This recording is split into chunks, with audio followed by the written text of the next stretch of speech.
მათი ერთი წლის წინანდელი მიზანი სულ სხვა იყო. მიზნის მიღწევის შემდეგ კი პარლამენტში ასეთი სურათი ტრადიციად იქცა. ცუდი აკადემიური მოსწრების გამო საკანონმდებლო ორგანო იძულებული ხდება სისტემატური გაცდენებისთვის დეპუტატების ხელფასების დაქვითვა დაიწყოს. თუმცა მათი გასამრჯელო საგრძნობლად იზრდება. რიგითები 1700, თანამდებობები 2000-დან ზემოთ, პარლამენტის თავმჯდომარე 3600 ლარი. მართალია კანონებზე მუშაობა ზოგისთვის აქ უცხოხილად რჩება, მაგრამ არა იურიდიული კომიტეტისთვის. ლევან ბეჟაშვილი დღეს იმ კაბინეტში იზის, სადაც ცოტა ხნის წინ დღევანდელი პრეზიდენტი და პარლამენტის თავმჯდომარე ისხდნენ. იურიდიული კომიტეტის თავმჯდომარე ახლა პარლამენტის თავმჯდომარეს მომავლის ხდომის მთავარ კანონ პროექტებზე ესაუბრება. სწორედ მისი მუშაობის დროს საშემოდგომო სხდომაზე პარლამენტმა კანონპროექტების მიღების რეკორდული მაჩვენებელი მოხსნა. თუმცა სიჩქარეში ის შეცდომა გაიპარა, რასაც საბოლოოდ კანონიერად დაუსრულებელ სასამართლო პროცესამდე მივყავდით. კაზუსი გასწორდა, თუმცა ეს კანონის შექმნის დროს არც პირველი და არც უკანასკნელი შემთხვევაა. და 100-მდე კანონი მივიღეთ ბოლო 2 კვირის განმავლობაში. ეს იყო რეკორდი კი.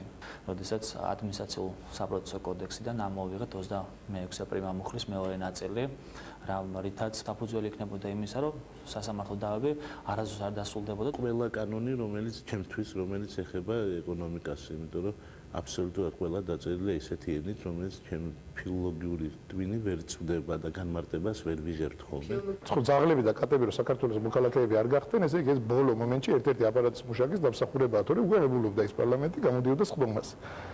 და კოსმოდრომების ამბავი ცოტა ის იყო უფრო. უფრო მძიმე შემთხვევა? არა, ის აღნიშნა რომ გადაუწერიათ ყაზახეთ რუსეთიდან ხელშეკრულება პირდაპირ და ახლა იქ ბაიკანურზე რაც ეწერა, გადმოწერეს. რა ეწერა პროექტში? ნუ პროექტში ეწერა რომ საქართველოს უწმობს თავის კოსმოდრომებს მას რა ქვია აზერბაიჯანს მას თითქმის ყოველთვის აქვს პასუხი და ეს პასუხი ყოველთვის კვალიფიცირებულია. სწორედ ინტელექტისა და კორექტულობის გამო ანგარის ყოფილი თანამებრძოლებიც უწევენ. ამიტომაც მის მიმართ გამოთქმული პრეტენზიებიც ზღვას არ ცდება. ბატონმა ლევანმა 94 წლის შემდეგ უნივერსიტეტში პირველი ლექცია რამდენიმე დღის წინ წაიკითხა.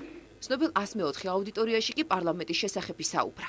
პარლამენტმა გამოამჟღავნა თავისი თავი როგორც მოკლესკამიანმა პარლამენტმა. ანუ ძირითადი მოლაპარაკე თავები 10-15 კაცია, დანარჩენი 200 კაცი არის ხანგრძლივ შესვენების რეჟიმში. ანუ რეზუმირებულია, ასე ვთქვათ, კომპიუტერული ტერმინი რო ვიხმაროთ, ძინავს უბრალოდ. უმრავლესობის წესები, რა თქმა უნდა, განსაზღვრავს ვინ მივა მიკროფონთან და ვინ არა და შეიძლება ერთხელ დაირღვეს, მაგრამ მეორეჯერ არ დაირღვევა. ვინც არ უნდა მივიდეს, ის არ მივა. გიგა ბოკერია სულ უფრო ერგება კანონმდებლის ამპლუას. მიღებული კანონების ძირითადი ინიციატორი სწორედ ბოკერია. არასამთავრობო სექტორის ყოფილი წარმომადგენელი ახლა პარლამენტში პრეზიდენტის იდეებს აჟღერებს. საკუთარ გუნდს მინდორზე ისევე აქტიურად გულშემატკივრობს, როგორც პარლამენტში, თუმცა თამაში დაშვებულ შეცდომებს ტრიბუნიდან უფრო ხედავს. ეს არის პარლამენტი, რომელსაც შეძლო პირველი წლის განმავლობაში ძალიან მნიშვნელოვანი რეფორმების დაწყება, მაგრამ საბოლოო ჯამში როგორ იქნება პარლამენტის როლი საქართველოს ისტორიაში მიმდინარე მოვლენებში, ამის შეფასება ჯერ ნადრევია, იმიტომ რომ ეს რეფორმები უნდა დასრულდეს და პარლამენტი ძალიან ბევრი რამეა გასაკეთებელი. პარლამენტი უმრავლესობა უმცირესობის გარდა სხვა კატეგორიებადაც იყოფა.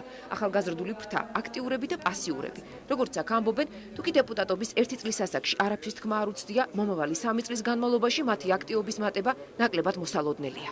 მაგ საკითხში ცოტა პასიური.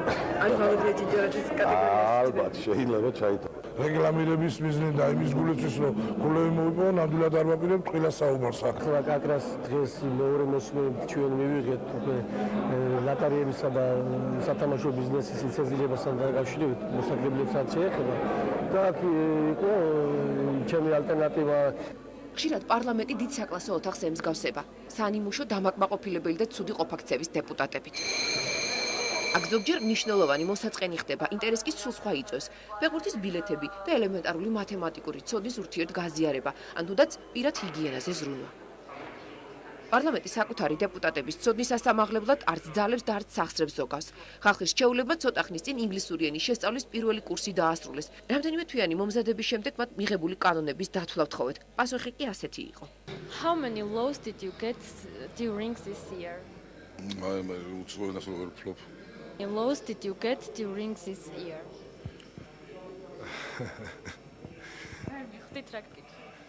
ვერ გავიგე. ქართულად იქნება რამდენი კანონი მიიღეთ ამ წლის განმავლობაში? ავი დავთვლი და გეტყვით. I calculate my laws and answer accuracy. უფრო საინტერესო მშობლიური ენის ცოდნა. აქ ქონებრივი დეკლარაციის მიხედვით დეპუტატი არლამენტის შევრია. აქ საყმაწვილო შესადაწეს პრობლემას ხვდებით. პარლამენტარი წელიწადის თვეებს არ წყალობს და აგვისტოსა და დეკემბერს წერს. უფრო მოსწონს, როცა მანქანის არა მფლობელი, არამედ ფლობელია. შემდეგ კი დაჟინებით მოითხოვს, რომ ეს ცნობები დეკლარაციას დურთონ. ვინაიდან ამგვარი დეკლარაციები არაერთია, დეპუტატების გვარებს შეგნებულად არ ვასახელებთ. პარლამენტის დიდი ბუფეტი, რომელიც ცოტა ხნის წინ შელამაზდა, ცნობილ ბუნკერშია განთავსებული. ძველი პარლამენტარებისგან განსხვავებით, დღეს აქ ხალხის რჩეულები ნაკლებად დადიან. ისინი რჩეულ სამზარეულოებს ამჯობინებენ. აქ იციან, რომ პარლამენტის თავმჯდომარე იმერული სამზარეულოს ერთგულია. ვიცე-სპიკერი მაჭავარიანი სუბუქი სალათების. ის დროც ახსოვთ, როცა დღევანდელი პრეზიდენტი უკრაინულ ბურჯს აღალატობდა. მიდის და ჭადსი არის. ნამდვილად არ მიიღებს. ხალხატო. ჭადი უყვარს ესე იგი უფრო. ჭადი. მიშა მაჭავარიანს? მიშა მაჭავარიანს უბრალოდ წიწიფურა მიდის და ის სუბუქი ხალეულ. ხელ სააკაშვილი როცა პარლამენტის წევრი იყო. ბორში. ძალიან მოწონდა ჩვენი ბორში. წითელი ბორში. ჩამოდიოდა ხოლმე აქ ბორში. პარლამენტის საყოფაცხოვრებო პრობლემებს აპარატის უფროსი გოჩა მარტინენკო აგვარებს. ხალხის რჩეულებისგან დაღლილს განტვირთვაში ნადირობა ეხმარება. ეს მისი კოლექციაა, ემილიო რიცინით, მოოქროვილი ვენელით, ამერიკული ვინჩესტერით, მაუზერითა და სპილოებზე სანადირო ტიგრით კი ის განსაკუთრებით ამაყობს. საქართველოში საუკეთესო მონადირეთა სამეულში შედის. ამას რომ კარგი მონადირეები ხალხის რჩეულებში ნაკლებად არიან, მთავრობის წევრები კი ტყვიას-ტყვიაში აჯენენ. კალიბრი არის ძალიან სერიოზული, 9.3 კალიბრია და ვაზნის სიგრძე არის 64 მმ. რა ძალიან ძლიერს ნიშნავს. ანუ ამით რა შეიძლება რომ მოინადიროთ? ამით შეიძლება სპილოც მოკლა. ბადრი ბიძაძე კარგი მონადირეა. ირაკლი ოქრუაშვილი. კიდევ ვიცნობთ პარლამენტარებს. კახა დამყავს ხოლმე ხშირად ოქრიაშვილი.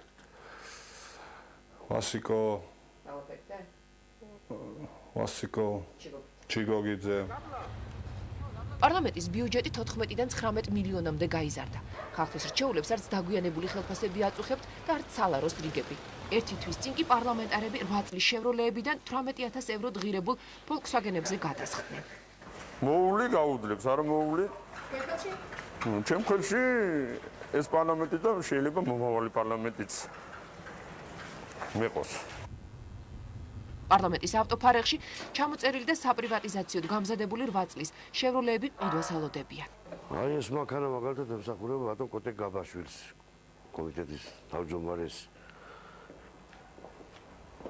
ეს მანქანა ემსახურებოდა მემარჯვენეებს. ეს მანქანა ემსახურებოდა ოჯახს, თავმჯდომარის ქალბატონი რობუჯერას ოჯახს ემსახურებოდა. ამ შენობაში ამბავი ნამგალითა და უროთი იწყება. შემდეგ ომით გრძელდება და ჯერჯერობით რევოლუციით მთავრდება. თუმცა კანონები, რომლებიც აქ იქნება, უკვე ჩვენი ქვეყნის ისტორია. ამ ისტორიაში 1 წლის განმავლობაში 235 დეპუტატმა საკუთარი კვალი უკვე დატოვა. ზოგმა შეგნებულად, ზოგმა ღილაკზე უბრალოდ ხელის მიჭერით, ზოგმა საკუთარი პროტესტით. სამწუხაროდ აქ ქვეყნის ისტორია არა თავით, არამედ უბრალოდ ხელით წყდება.